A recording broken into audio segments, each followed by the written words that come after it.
They form teams and the various schools, and they're really into these projects. And they have to incorporate design, vinyl and PVC products into that design. And I didn't attend it last year, Alan did, but he said that the students, they meet around the ballroom and they're rallying the troops, and they give presentations, and they have their school cheers and songs, and they really get into it. It's a great opportunity to get vinyl in front of these students.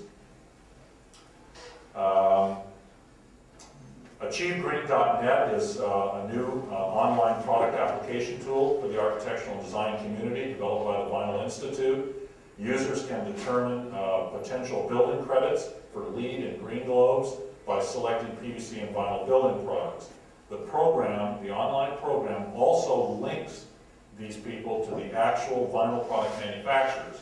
So companies can contact Jeff Palmer at the VI and get your products, your vinyl PVC products registered on the AchieveGreen.net website, so that when they're in there looking for a particular wall covering, there'll be a list of the companies that are providing wall coverings and can help them get those credits. We are also hosting webcasts now to instruct people on how to use this website, and a new course has just been approved for AIA and IIDA, interior designers, CEU credits using the Achieve Green product matrix. We've had some real successes this year, and the biggest one by far and away came out of Australia.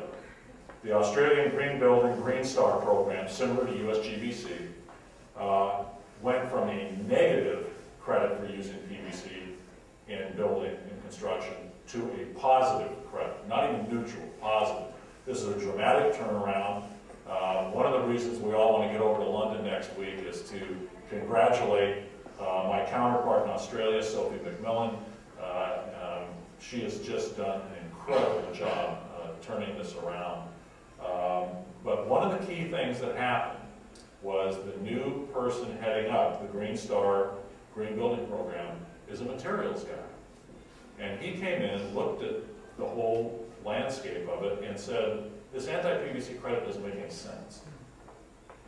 And we got to go back and study this. And he had some people on his board that vehemently opposed to going back and looking at it, but he was steadfast, no.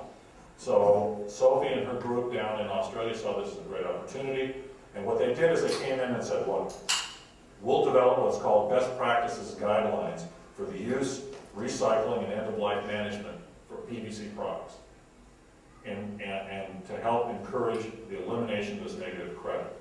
And working with them over time, they got the votes on the board and went from a negative credit to a positive credit for PVC used and this included pipe, fittings and conduit, wire and cable, flooring, and resilient wall coverings. This came up in the debate with Bill Walsh the other night.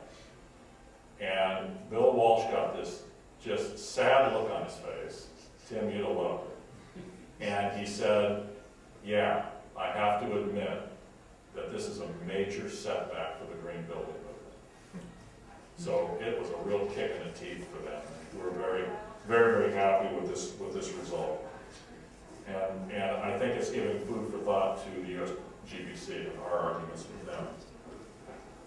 Now, with regards to USGBC, the Green Guide for Healthcare, the lead for healthcare, it wasn't, I have it still not out for review, it's out. It came out late Friday. Second edition for comments. We did a quick word search and found only one negative implication for halogenated compounds. We think it was an oversight that it should have been removed. So we'll follow up on that. However, the Lord giveth and the Lord taketh away, and what we've got is difficult is the USGBC anti-PVC pilot credit number 2. Let me explain this real quick.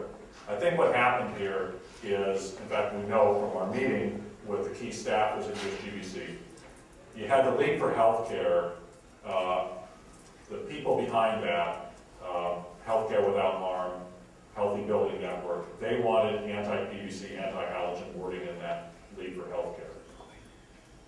Their technical advisory report came out, said no, that's not right. So there's been a huge debate, and in fact, Scott Horst, the executive VP at USGBC, who is, by the way, a materials guy, said that it held up the League for Healthcare for 9 months, this internal debate. They were at loggerheads. Finally, they said, look, we can't hold this up any longer. We're going to develop what's called a pilot credit library. So you have the lead standard here, and then you have this library of pilot credits over here.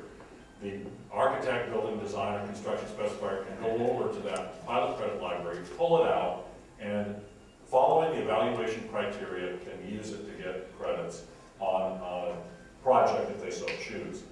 We met on December 17th with Scott Horst, the executive VP, and Brendan Owen, the technical director at USGBC, to talk about our opposition to this pilot credit, anti-halogen. It was poorly worded, and so in part of the discussion at one point, Brendan Owen looks at Alan and I and says, look, you guys need to relax. This is like an experiment that we're doing here. And I said, I looked at Scott and Brendan and I said, look, for you it may quite well be an experiment, but while you're conducting this experiment, the vinyl industry is getting screwed, and it's not right. And if you look at the timing of this, the pilot credit came out just a couple of days before the Greenville show in Phoenix. Just appropriate to poke us in the eye at the show, because we had a booth there. But no evaluation criteria, which is the guidelines in which to apply the credit, came out. And then, according to their guidelines, it's supposed to both come out at the same time, and they did. And the evaluation criteria still isn't out. One came out in mid-November, or October 25th, excuse me. The pilot credit came out on October 25th. Here we are, what, April 20-something? We still haven't seen the evaluation criteria.